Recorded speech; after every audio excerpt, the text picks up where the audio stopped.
Palavra da Verdade, com Hernandes Dias Lopes. Meus amados, nós vamos abrir a Palavra de Deus no primeiro livro dos Reis, capítulo 2.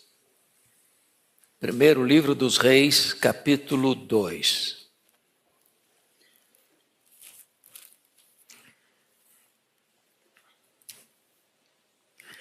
Pela graça de Deus, tenho hoje mais de 42 anos de ministério, de pastorado.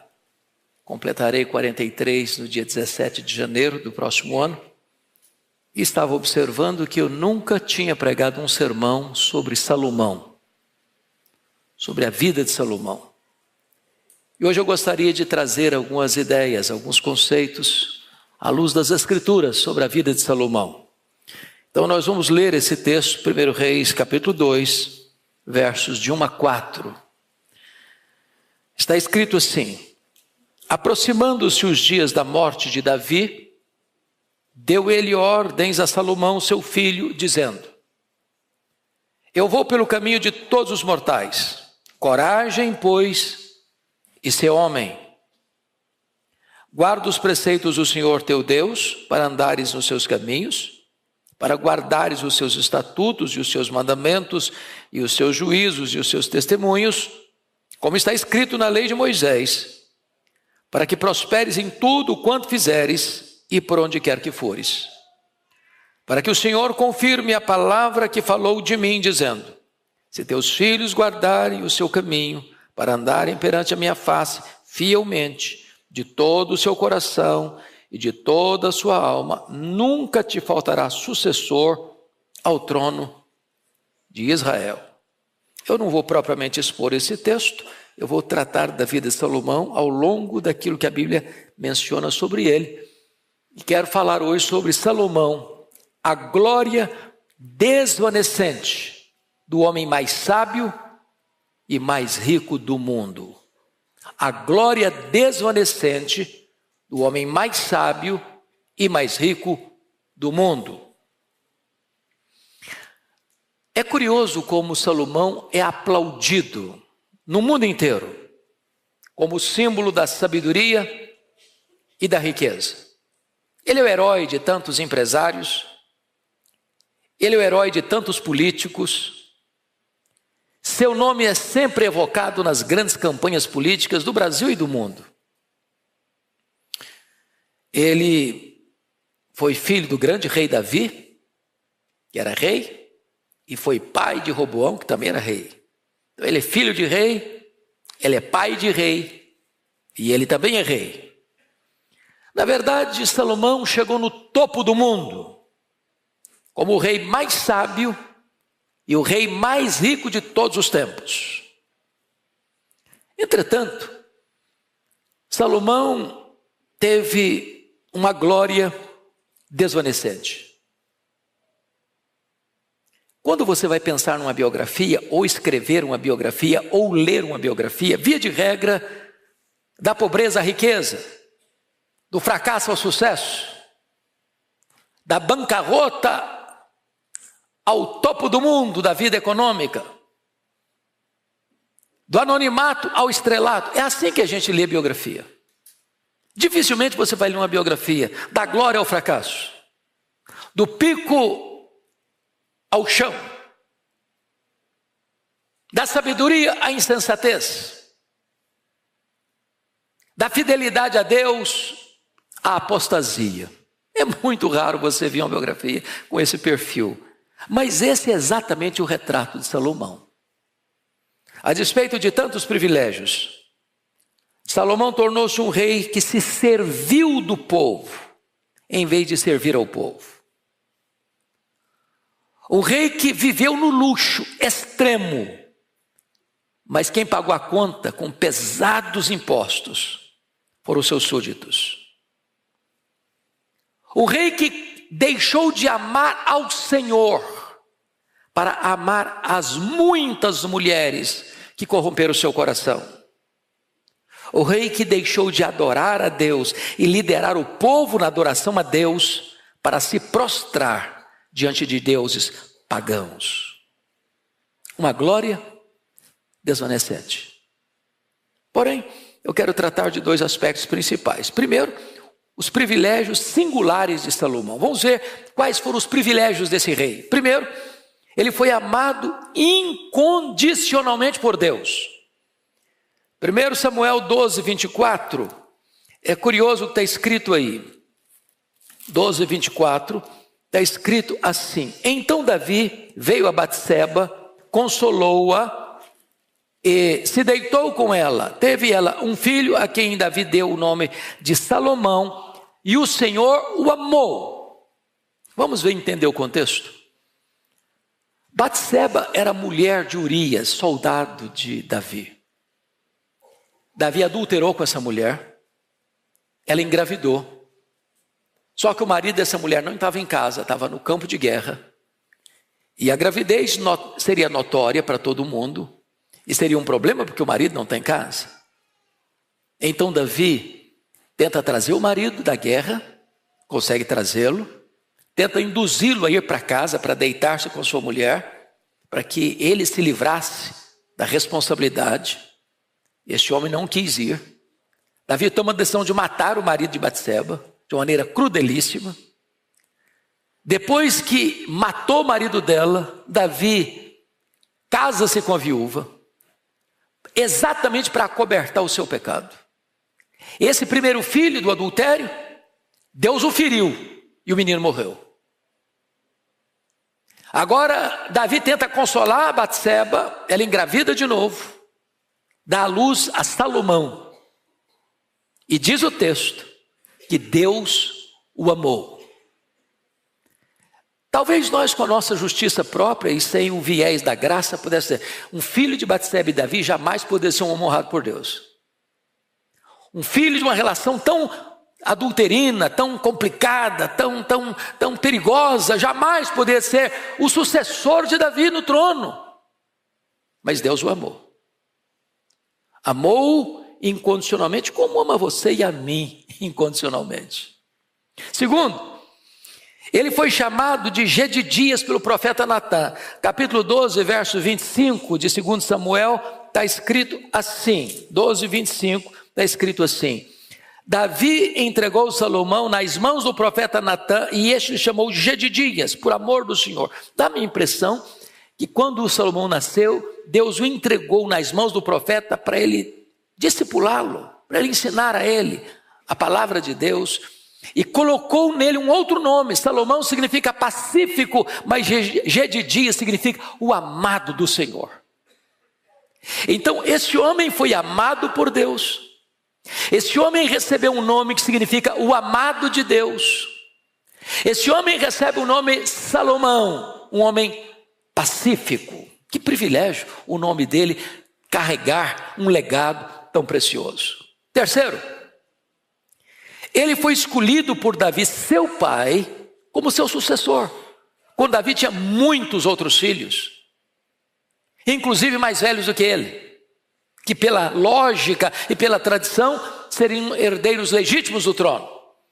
Capítulo 1 de 1 Reis, versículo de número 13. Está escrito o seguinte, versículo 13. Está escrito assim: vai, apresenta-te ao rei Davi e diz-lhe: não juraste, ó rei, senhor meu, a tua serva, dizendo: teu filho Salomão reinará depois de mim e se assentará no meu trono. Por que, pois, reinaria Adonias? Então, o ponto aqui é o seguinte: Davi havia prometido a Batseba, mãe de Salomão, que Salomão, seu filho, reinaria em Israel, em seu lugar, como seu sucessor. Ou seja, amado por Deus, escolhido por seu pai, dentre tantos outros irmãos, para ser o rei sucessor de Davi, o rei de Israel. Que grande privilégio, que privilégio inaudito. Quarto, ele foi coroado rei de Israel, mesmo sob a ameaça de um golpe de Estado. Capítulo 1, versos 28 a 34 de 1 Reis, descreve esse fato. Davi, diz a Bíblia, que já estava velho, muito velho, com 70 anos de idade. E você fica pensando, meu Deus, como é que Davi, com 70 anos, estava não só velho, mas muito velho? E aí você vai entender por quê. O Davi começa a ser perseguido pelo sogro dele, o Saul, com 20 anos de idade. Saul perseguiu Davi 10 anos. Esse Davi não pode dormir em casa, não dorme numa cama, não tem uma casa de conforto, ele dorme no relento, nos desertos, a céu aberto, em cavernas, acuado por um exército que está atrás dele para matá-lo.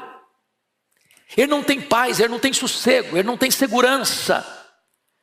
E então, dos 20 aos 30 anos, ele viveu nesse desespero todo. Aí ele reina 40 anos, está com 30 quando começou a reinar, reinou 40, morreu com 70, muito velho.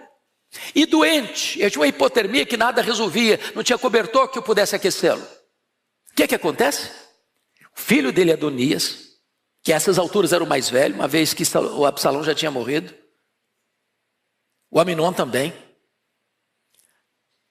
dá um golpe de estado. Convoca o general Joabe, convoca o sacerdote Abiatar, convoca os outros filhos de Davi e se autoproclama rei e dá uma festa na sua coroação. Quando esse golpe está em andamento, o profeta chama a Batseba e diz: olha, está tendo um golpe de estado. Davi havia jurado a você que Salomão seria o rei. Então corre lá, comunica a Davi o que está acontecendo.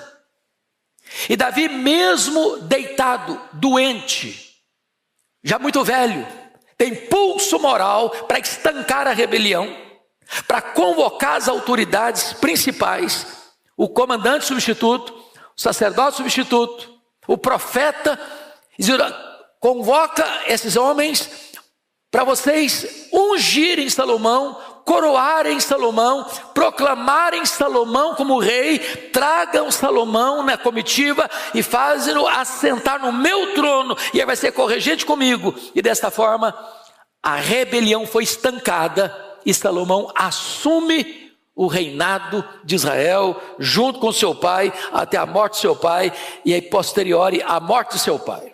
Então, ele recebe essa bênção de ver o seu pai estancando a rebelião e de colocando no trono como rei de Israel. Que privilégio extraordinário. Mas em quinto lugar, ele foi dotado por Deus de uma sabedoria única, singular, incomparável. Está aí no primeiro livro dos Reis, capítulo 3, versículos 5 a 15, porque logo que ele assume o governo, Deus diz para Salomão o seguinte: pede o que você quiser e eu te darei. Deus dá um cheque em branco para ele e diz: você pode pedir o que você quiser e eu vou conceder.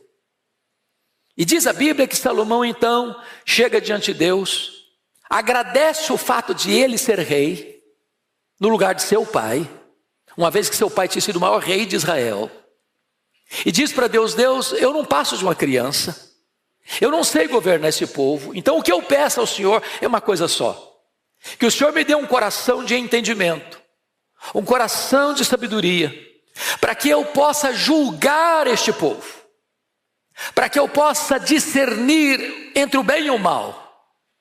E diz a Bíblia que Deus gostou, se agradou do pedido de Salomão, e disse para ele: visto que não pediste para mim riqueza, visto que não pediste para mim a morte dos teus inimigos, visto que pediste para mim sabedoria, discernimento, eu lhe darei sabedoria como nunca ninguém teve e jamais terá, e lhe darei riqueza como nunca antes e como nunca depois. Darei a você sabedoria e riqueza sem paralelos, e então ele vai se tornar o homem mais sábio e mais rico do seu tempo e das futuras gerações. Porém, nessas bênçãos que Deus está prometendo, existe uma exortação que está lá em 1 Reis 3,14, eu vou ler para vocês. Está escrito assim: se andares nos meus caminhos e guardares os meus estatutos e os meus mandamentos, como andou Davi teu pai, prolongaria os teus dias. Preste atenção nisso. Bênçãos vêm acompanhadas de responsabilidade. Preste atenção. Se andares, a condicional aí. Se andares nos meus caminhos e guardares os meus estatutos e os meus mandamentos, como mandou Davi, teu pai, prolongaria os teus dias. Existe uma condição da bênção, e a condição da bênção é a obediência. Pois bem, mais do que isso então, agora, em sexto lugar, ele foi poderosamente usado por Deus. E eu quero destacar alguns pontos. Primeiramente, está lá em 1 Reis 4, 20 e 21. Talvez você pudesse ler comigo esse texto. 4, 20 e 21. Leia comigo, por gentileza. Eram, pois, os de Judá e Israel muitos, numerosos como a areia que está ao pé do mar. Comiam, bebiam e se alegravam. Dominava Salomão sobre todos os reinos, desde o Eufrates até a terra dos filisteus e até a fronteira do Egito, os quais pagavam tributos e serviam a Salomão todos os dias da sua vida. Então ele está falando de duas coisas. Ele está falando que Salomão tem um reino ampliado como nunca outrora existira. Segundo, ele tem provisão, fruto dos tributos que todos os povos entregam para ele. Então ele tem extensão e ele tem provisão. Mas mais do que isso, capítulo 4, verso 30 e 31, você pode ler comigo, por gentileza? Vamos juntos? Era a sabedoria de Salomão maior do que a de todos os do Oriente e do que toda a sabedoria dos egípcios. Era mais sábio do que todos os homens, mais sábio do que Etã, Ezraíta, e do que Emã, Calcol e Darda, filhos de Maol, e correu a sua fama por todas as nações em redor. Então ele tinha extensão, ele tinha provisão, ele tinha fama de ser o homem mais sábio do mundo. Do mundo. A Bíblia diz ainda que ele compôs 3.000 provérbios. Nós temos o livro de provérbios que ele escreveu na sua maturidade. Nós temos o livro de Cântico dos Cânticos que ele escreveu na sua juventude. E temos o livro de Eclesiastes que ele escreveu na sua velhice. Mas além do que está na Bíblia como texto inspirado, ele escreveu 3.000 provérbios. Ele escreveu 1.005 hinos. E diz mais a Escritura que ele discorreu como cientista sobre plantas, sobre animais, sobre aves, sobre répteis, sobre peixes. Ou seja, ele era um homem entendido em todas as áreas da ciência do seu tempo. De todos os povos vinham pessoas para ver a sua sabedoria. Então ele tem uma fama singular. Ninguém foi como ele nesse quesito. Mas mais, que coisas que ele fez? Meus irmãos, ele teve o privilégio, a honra de fazer o que seu pai queria fazer e não pôde. Foi construir o templo de Jerusalém, o primeiro templo de Jerusalém. E se você ler 1 Reis, a descrição do primeiro templo, não há nenhuma obra no mundo que se assemelhasse ao templo pela riqueza, pela beleza, pelo luxo, pela quantidade de ouro que foi colocado naquele templo. Era não só um templo religioso, era o maior palácio religioso, não só em beleza e riqueza que o mundo já conheceu. Mas mais do que isso, diz a Bíblia que ele edificou palácios. Não construiu um palácio só não, ele construiu palácios. Para você ter uma ideia, ele gastou 7 anos para construir o templo e gastou 14 anos para construir os muitos palácios, todos adornados de ouro, todos de uma beleza incomparável.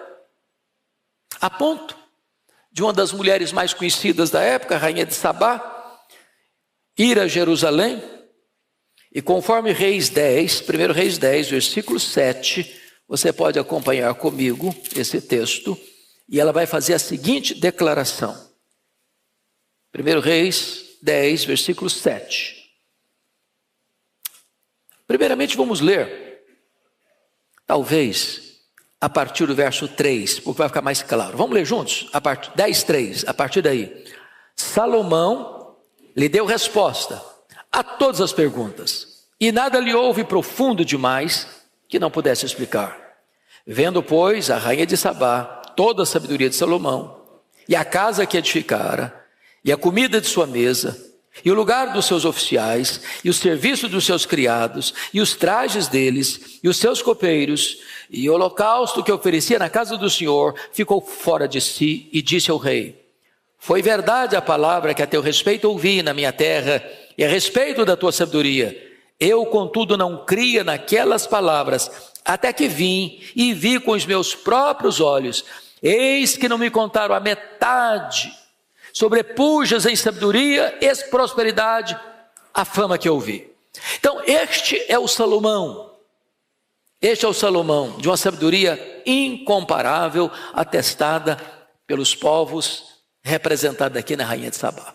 Então, do ponto de vista de privilégio, a glória do homem está se espargindo do topo das montanhas. Agora vamos ver o outro lado desse homem. Quais foram os desvios perigosos que Salomão tomou na sua jornada? Primeiro, ele foi derrubado, meus irmãos, por aquilo que eram suas vantagens.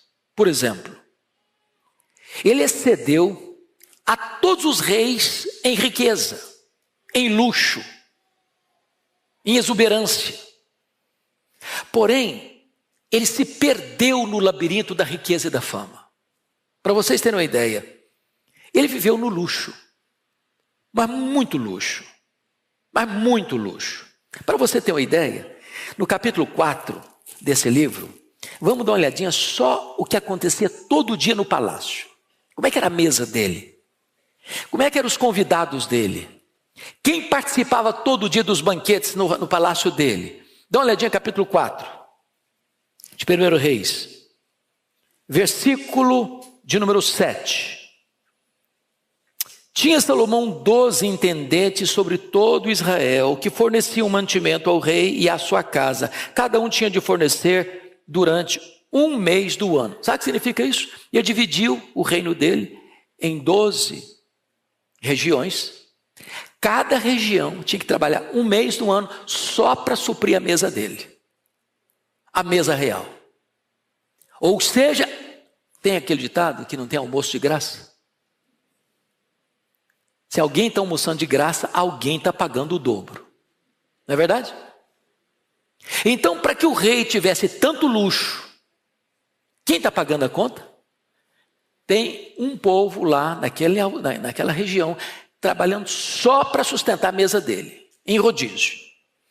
Mas se você olhar, versículo 22, desse capítulo 4 ainda, veja você quanto se consumia todo dia na mesa dele. Leia comigo aí, por gentileza, versos 22 e 23, vamos juntos. Era, pois, o provimento diário de Salomão, 30 coros de flor de farinha, 60 coros de farinha, 10 bois cevados, 20 bois de pasto, 100 carneiros, afora os veados, as gazelas, os corços e as aves cevadas. Num dia, isso é num dia. Durante 40 anos. Agora você conta aí quanto vai dar. Bom, dê uma olhadinha ainda no versículo 27 desse texto. Vamos lá? 27. Forneciam, pois, os intendentes, provisões, cada um no seu mês, ao rei Salomão e a todos quantos lhe chegavam à mesa, coisa nenhuma deixava faltar. Então preste atenção agora. O rei Salomão está vivendo no fausto, no luxo. Jesus chega a falar das roupas dele. Dizer, nem Salomão em toda a sua glória se vestiu como os lírios. Então significa que o camarada se vestia de uma maneira muito pomposa. O trono dele, que era feito de várias escadas e degraus, tudo de ouro, tudo de ouro. Agora, para esse rei manter toda essa pose, toda essa pompa, todo esse luxo, toda essa riqueza, quem é que está pagando a conta? Então vamos dar uma olhadinha? Vamos dar uma olhadinha? Porque às vezes as pessoas batem palma para a riqueza dele. E Deus prometeu ele riqueza. Mas Deus não prometeu riqueza de qualquer maneira. Deus não prometeu riqueza com a exploração do trabalhador. Ele tinha trabalhos forçados, escravos, e tinha feitores de escravos que tomavam conta dos escravos. E Deus o puniu porque o cidadão que tomou o reino dele era um dos feitores de escravos, chamado Jeroboão. Então dá uma olhadinha lá, 1 Reis capítulo 12, para vocês perceberem o que aconteceu logo que ele morreu. Capítulo 12. Leiam comigo versos 1 a 3, por gentileza. Vamos juntos? Foi Roboão a Siquém, porque todo Israel se reuniu lá para o fazer rei. Tendo Jeroboão, filho de Nebate, ouvido isto, pois estava ainda no Egito, para onde fugira da presença do rei Salomão, onde habitava, e de onde o mandaram chamar, veio com toda a congregação de Israel a Roboão e lhe falaram. Agora preste atenção no verso 4. Vamos juntos. Teu pai fez pesado o nosso jugo. Agora, pois, alivia tua mão, alivia tu a dura servidão de teu pai e o seu pesado jugo que nos impôs, e nós te serviremos. Olha isso. A hora que o filho dele, Roboão, assume o governo, o povo corre para esse homem e diz: olha, o seu pai nos explorou, o seu pai nos oprimiu, o seu pai nos fez de escravos para manter o luxo da corte. Então alivia esses impostos, esses tributos, nós não aguentamos mais pagar a conta. Então preste atenção nisso. Preste atenção nisso. Ele viveu no luxo, mas o seu povo viveu na miséria. Qual o princípio de Deus para um governo, irmão? Seja de qualquer regime, de monarquia, de parlamentarismo, de presidencialismo. Um governo existe para servir ao povo e não para se servir do povo. Toda vez que essa ordem é invertida, o governo se serve do povo, se abastece do povo e vive no luxo, o povo na miséria, está fora do projeto de Deus. Então, ao decantar, ao proclamar a riqueza de Salomão, preste atenção, que ele se desviou do foco. Mas mais do que isso, ele fez grandes obras. E Eclesiastes capítulo 2, eu queria que você fosse comigo para lá, porque é muito importante entender isso.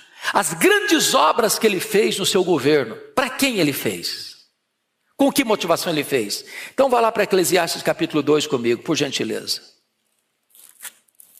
Versículos 4 a 10, é tão importante entender isso aqui. Vamos ler juntos Eclesiastes capítulo 2, a partir do verso de número 4 até o verso 10. Toda a igreja comigo. Empreendi grandes obras, edifiquei para mim casas, plantei para mim vinhas, fiz jardins e pomares para mim. Fiz para mim açudes, para regar com eles o bosque, em que reverdeciam as árvores. Comprei servos e servas, e tive servos nascidos em casa. Também possuí bois e ovelhas, mais do que possuíram todos os que antes de mim viveram em Jerusalém. Amontoei também para mim prata e ouro e tesouros de reis e de províncias. Provi-me de cantores e cantoras e das delícias das filhas dos homens, mulheres e mulheres. Engrandeci-me e sobrepujei a todos os que viveram antes de mim em Jerusalém. Perseverou também comigo a minha sabedoria. Tudo quanto desejaram os meus olhos, não lhes neguei, nem privei o coração de alegria alguma, pois eu me alegrava com todas as minhas fadigas, isso era a recompensa de todas elas. O que vocês perceberam aqui nesse texto? Para mim, para mim, para mim, para mim, para mim e para mim. O que um governo deve fazer? Fazer para o povo, para o povo, para o povo, para o povo. Ele fez tudo isso para quem? Para ele, para ele, para ele, para ele. As grandes obras dele estavam fora da visão de Deus. Aquilo que era o ponto alto dele, ele acabou fazendo de ponto fraco do seu governo. Então vamos ao segundo ponto. Ele foi derrubado por aquilo que era as suas vantagens. Segundo, ele transgrediu os preceitos divinos acerca do reinado. Meus irmãos, a Bíblia é tão linda que quase 400 anos de um rei ser ungido rei em Israel, foi Saul primeiro, quase 400 anos antes, Deus já havia estabelecido na sua lei qual era o perfil de um rei que Israel deveria ter. Então, abra sua Bíblia comigo lá em Deuteronômio 17 para você ver isso. Olha que coisa interessante. Deuteronômio 17, versículos 14 a 20. Meus irmãos, isso é muito, muito, muito precioso entender. Olha que coisa impressionante. Você vai ler comigo, à medida que eu for lendo, eu vou pausando para entender. Vamos juntos. Quando entrares na terra que te dá o Senhor, teu Deus, e a possuíres, e nela habitares, e disseres, estabelecei sobre mim um rei, como todas as nações que se acham em redor de mim, estabelecerás com efeito sobre ti, como rei, aquele que o Senhor teu Deus escolher. Homem estranho, que não seja dentre os teus irmãos, não estabelecerás sobre ti, e sim um dentre eles. Agora preste atenção. Primeiro, porém este não multiplicará para si cavalos, nem fará voltar do Egito, para multiplicar cavalos. Pois o Senhor vos disse, nunca mais voltareis por este caminho. Para aqui. Salomão obedeceu esse princípio? Não. Como é que você sabe disso? Está escrito, Salomão tinha 40 mil cavalos em estrebarias para os seus carros e 12 mil cavalarianos. 1 Reis 10, 26. Está escrito, também ajuntou Salomão carros e cavaleiros, tinha 1.400 carros, 12 mil cavalarianos. 1 Reis 10, 28 e 29. Está escrito, os cavalos de Salomão vinham do Egito e da Cilícia. Deus tinha proibido comércio com o Egito. E ele faz o contrário. Ele conhecia esse texto. E ele desobedece esse princípio de Deus. Mas por que Deus não quer que o rei de Israel multiplique para si cavalos e cavaleiros? Porque isso implica exército, força militar. E Deus era o grande defensor de Israel. Israel não podia confiar no seu poderio militar. Foi por isso que Deus puniu Davi quando ele fez um censo dos soldados de Israel. Está dizendo, não, eu confio nos meus homens, eu confio no meu exército, eu confio no meu soldado. Israel tem que confiar no Senhor. E Salomão quebrou esse princípio. Segunda coisa que um rei não podia multiplicar. Versículo 17. Deuteronômio 17, 17. Tampouco para si multiplicará mulheres, para que o seu coração, se não, desvie. Salomão obedeceu esse princípio? De jeito nenhum. O que é que ele fez? Primeira coisa, capítulo 3, versículo 1 de Reis. Ele casou com a filha do faraó. Aliança política. Exatamente com o povo que Deus diz, não, você não faz aliança lá. Para lá você não volta mais. Segundo, ele casou com mulheres estrangeiras de todos os povos da época, casamentos políticos, diplomáticos, para fazer alianças e construir alianças políticas, achando que nisso estava a segurança do seu governo, a ponto de ele ter, confira aí comigo, 1 Reis capítulo 11, olha aí por gentileza, isso aqui é único, não tem ninguém na história que pareceu com ele, camarada, não era brincadeira não. Capítulo 11, verso 3, leia comigo, vamos juntos. Tinha 700 mulheres, princesas, e 300 concubinas, e suas mulheres perverteram o coração. Alguém brincou o seguinte, pior que ter 1.000 mulheres é ter 1.000 sogras. Imagina a situação. Nem sei quantos cunhados, mas não era uma coisa fácil. Desobedeceu o quê? Ao preceito de Deus. Não tem bênção na desobediência. O que não podia multiplicar mais? Voltando para Deuteronômio 17, 17 está escrito, nem multiplicará muito ouro para si ou prata. Ele multiplicou muito ouro. Está dizendo o seguinte, eu confio em quê? Na riqueza, em vez de confiar em Deus. Mas eu só quero chamar a sua atenção para um ponto para mim da mais alta importância. 17 de Deuteronômio 18 a 20, eu preciso que você leia comigo. Vamos ler juntos? Vamos lá já? Também, quando se assentar no trono do seu reino, escreverá para si um traslado desta lei num livro, do que está diante dos levitas. Preste atenção, o que eu tinha que fazer? Transcrever esse texto que nós estamos considerando aqui, que eram as regras para o rei. Ele devia transcrever e botar num livro, para fazer o que com esse livro? Versículo 19, e o terá consigo, e nele irá todos os dias da sua vida, para que aprendas a temer o Senhor seu Deus, a fim de guardar todas as palavras desta lei e esses estatutos para o cumprir. E isto fará para que o seu coração não se eleve sobre os seus irmãos, não se aparte do mandamento, nem para a direita nem para a esquerda, de sorte que prolongue os dias do seu reino, ele e seus filhos no meio de Israel. Deus está dizendo o seguinte: olha, essa orientação aqui são os 10 mandamentos do rei. Então copia isso, bota num livro e todo dia, lê isso aqui, para que você não se aparte destas normas que eu estou estabelecendo. Ele fez tudo exatamente o contrário. O que vai acontecer? Agora está consagrando o templo, capítulo 9, versos de 1 a 9. Preste atenção nisso aqui. Tempo áureo, construiu o templo, belo, consagra, com muita fervor. Ele ainda está um homem ainda fervoroso, mas desobedecendo esses princípios. Mas tem um pouquinho de fervor lá. E Deus aparece para ele no capítulo 9 e diz o seguinte: olha, se você guardar os meus mandamentos, você terá vida longa, você terá sucessor no trono. Agora, se você não guardar esses mandamentos aqui, esse templo que você está inaugurando vai ser destruído. Essa nação que você governa vai ser levada para o exílio. E esse templo tão belo, está todo mundo encantado com ele, vai se tornar motivo de chacota entre os povos. Você já pensou o que é isso?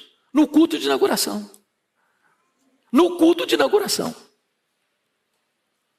Deus está dizendo o seguinte: não é o templo que me impressiona, não é a beleza desse templo que me impressiona, não é o ouro desse templo que me impressiona. O que é mais importante nesse templo não são as paredes de ouro, não é o altar de ouro, não é a beleza arquitetônica. O que eu quero nesse templo é que se honre a minha palavra. Porque no dia que a minha palavra for desobedecida nesta casa, essa casa não mais existirá, essa casa vai ser destruída, e o povo que se reúne nessa casa vai ser levado embora, cativo para as outras nações. Essa foi a segunda exortação dele, que ele recebeu da parte de Deus. Mas o que vai acontecer com Salomão? Ele vai fazendo concessões, na medida que o tempo vai passando. Irmãos, preste atenção aqui, porque às vezes a gente pensa assim: velhice é sinônimo de quê? Maturidade, sabedoria. Salomão foi exatamente o contrário. Velhice para ele foi sinônimo de quê? Tolice. Decisão errada. Concessões que não podia fazer.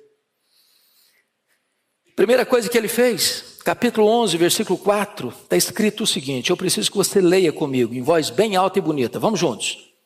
Sendo já velho, suas mulheres lhe perverteram o coração para seguir outros deuses, e o seu coração não era de todo fiel para com o Senhor seu Deus, como fora o de Davi, seu pai. Então preste atenção que, sendo já velho, ou seja, foi fazendo concessões, na medida que os anos passavam, ele ia se tornando mais flácido nas suas posturas morais, e a coisa foi degringolando. Segunda coisa que aconteceu: Salomão seguiu a deuses pagãos. Versículo 6. Versículos 5 e 6, leia comigo por favor. 11, 5 e 6. Salomão seguiu Astarote, deusa dos Sidônios, e a Milcom, a abominação dos Amonitas. Assim fez Salomão o que era mal perante o Senhor, e não perseverou em seguir ao Senhor como Davi seu pai. Parece muito esquisito isso. Você já pensou o que é isso? Ele se casou com mulheres estrangeiras. Essas mulheres tinham seus deuses, seus cultos, suas liturgias. E ele chegou a um ponto, diz o texto aí, que ele não mais obedeceu a Deus. Não perseverou em seguir o Senhor. Ele seguiu Astarote. Ele seguiu a Milcom, deuses pagãos, um homem de Deus, um rei piedoso. Mas mais do que isso, olha comigo o versículo 7, leia o 7 comigo. Nesse tempo, edificou Salomão um santuário a Camus, abominação de Moabe, sobre o monte fronteiriço de Jerusalém, e a Moloque, abominação de Amon, a abominação dos filhos de Amon. O que significa isso? Construir um templo para esses deuses pagãos de fronte, fronteiriço ao templo. Quando você vai para Jerusalém, você vê o templo onde está a mesquita de Omar hoje. Qual é o lugar de fronte? É o Monte das Oliveiras. Em frente ao templo, ele constrói templos pagãos. Mas ele não só constrói templos pagãos, não. Ele mesmo vai adorar esses deuses. Versículo 8: assim fez para com todas as suas mulheres estrangeiras, as quais queimavam incenso e sacrificavam a seus deuses. Ele se torna um rei idólatra. Glória decrescente, desvanecente. Então eu quero terminar falando que Salomão foi disciplinado por Deus. A primeira coisa que Deus faz com ele, capítulo 11, verso 9 a 13, olha, eu vou tomar o reino de você. Eu não vou prolongar o seu reino como eu havia prometido, não. Eu vou tomar o reino de você. E eu vou tomar o reino de você usando um servo seu, que você usou para dominar os escravos, trabalhos forçados. Mas não vou tomar o reino de você enquanto você está vivo, não. Não por amor a você, por amor a Davi, seu pai, e por amor a Jerusalém. E não vou dar todo o reino, não, porque eu vou preservar uma tribo, aliás duas, Benjamim e Judá, para ter uma lâmpada em Israel. Segundo, o que Deus vai fazer com ele? Deus vai suscitar inimigos contra ele. Capítulo 11, versos 14 a 25. Um inimigo lá em cima, que é o Rezon, rei de Damasco. Um inimigo lá embaixo, Haddad, rei dos Edomitas. Um inimigo dentro do território dele, o Jeroboão, que é servo dele, que vai se levantar para tomar 10 das 12 tribos de Israel por profecia de Deus, por palavra de Deus. A estabilidade dele acaba. A paz que ele desfrutou não foi fruto das suas negociações, não, foi dádiva de Deus. Mas agora ele não obedece a Deus, Deus quebra isso aí, diz agora vai ter guerra, agora vai ter luta do norte, no sul e também no centro. E diz a Bíblia que ele morre nesse declínio. E o que vai acontecer? Seu filho Roboão assume o governo. Criado no palácio, no luxo, no fausto. E quando ele morre, o povo vai lá, liderado por Jeroboão, o homem que deveria assumir as 10 tribos, e chega para eles: olha, seu pai pesou a mão sobre nós. Então faz uma coisa, alivia para nós, ajuda a gente, tira esse peso de tributos, de impostos, de trabalhos forçados, de pagar a conta da corte, e nós serviremos você durante os dias da sua vida. Ele pediu 3 dias para pensar. Foi buscar os assessores, pediu conselho com os anciãos de Israel, os conselheiros de seu pai. Os anciãos disseram: atende o povo, o governo tem que servir ao povo, o governo não pode explorar o povo, o governo tem que se atender às necessidades do povo. Ele não gostou desse conselho, não. Foi lá para os jovens que foram criados com ele no palácio. Não. Você tem que dizer para esse povo o seguinte: que o seu dedo mínimo é mais grosso do que o lombo do seu pai. Aperta esse povo, atarracha esse povo. E esse povo vai dizer para ele o seguinte: o meu pai se açoitou vocês com chicote, eu vou açoitar vocês com escorpião. E escorpião era um chicote de couro que tinha ponta de osso lá na ponta. Quando batia, arrancava a carne do povo. Eu vou atormentar vocês, eu vou assolar vocês. E diz a Bíblia então que essas 10 tribos do norte rompem com a dinastia davídica, não seguem mais e colocam Jeroboão, esse servo de Salomão, como rei sobre eles. E diz a Bíblia que nunca houve mais um tempo de paz entre esses 2 reinos. Mas pior, o profeta havia dito para esse Jeroboão o seguinte: olha, Jeroboão, eu vou te dar essas 10 tribos. Eu estou punindo Salomão. Agora anda na minha presença, obedeça os mandamentos de Deus, e Deus vai honrar e vai abençoar você, e você vai ter um tempo longo de sucessores no trono. O que Jeroboão fez? Assumiu o governo. Pensou: se os meus súditos voltarem lá para Jerusalém, onde está o templo, eles vão acabar sendo seduzidos a voltar para lá, para debaixo da guarda-chuva do Roboão. E se eles voltarem para lá, eles vão me matar. O que ele fez? Mudou a religião das 10 tribos do norte. Uma nova religião. Novos deuses, bezerros de ouro. Novos templos, Betel e Dan. Novos sacerdotes, nova liturgia, novo calendário religioso. Corrompeu por completo a religião dessas 10 tribos do norte, que duraram 209 anos. De 931 a 722, em 8 dinastias diferentes, 19 reis, todos eles andaram no caminho de Jeroboão. Que caminho era esse? Transformar a religião para interesses políticos. E essas 10 tribos se apostataram sem nunca voltar para Deus, até serem levadas cativas pela Síria. Preste atenção. A divisão do reino de Israel e a tragédia das 10 tribos nasceu dentro da casa de Salomão. A casa de Salomão. A ruína de Israel nasceu dentro da casa de Salomão. As 2 tribos do sul, num zigue-zague, ora fiel, ora em apostasia, não tardou muito, 586 foi levado cativo para a Babilônia. Deus havia dito isso para Salomão: se você me desobedecer, o templo vai ser destruído e esse povo vai ser levado para o cativeiro. Então eu quero agora concluir, fazendo breves aplicações. Primeiro, Salomão transformou riqueza em luxo extravagante, às custas de um povo esfolado por tributos pesados. O governo não deve servir-se do povo, deve servir ao povo. Segundo, Salomão transformou sabedoria em loucura ao trocar o Senhor por falsos deuses. Terceiro, Salomão abandonou a casa de Deus, que ele mesmo construiu, para edificar capelas a deuses pagãos. Quarto, Salomão abandonou o culto verdadeiro para se render a cultos de idolatria. Quinto, Salomão deixou de amar ao Senhor para amar muitas mulheres que corromperam o seu coração. Sexto, Salomão, depois de chegar ao ponto mais alto do reinado de Israel, destruiu tudo com as suas próprias mãos.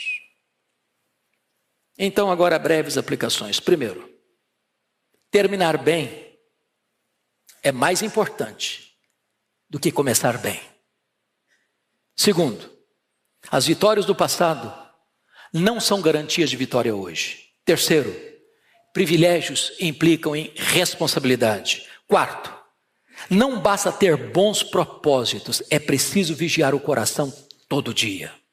Quinto, as advertências de Deus visam nos proteger. Se as observarmos, seremos bem-aventurados. Quais foram os 3 problemas básicos? Os de sempre: dinheiro, poder e sexo. Isso destruiu a vida de Salomão. A glória de Salomão foi desvanecente. Mas há um maior que Salomão, diz a Bíblia: é Jesus Cristo. Este é o Rei dos Reis, que se fez servo para servir o seu povo. O seu reino é inabalável e jamais passará. E muito feliz é aquele que é súdito desse rei e desse reino. Que Deus nos ajude. Amém.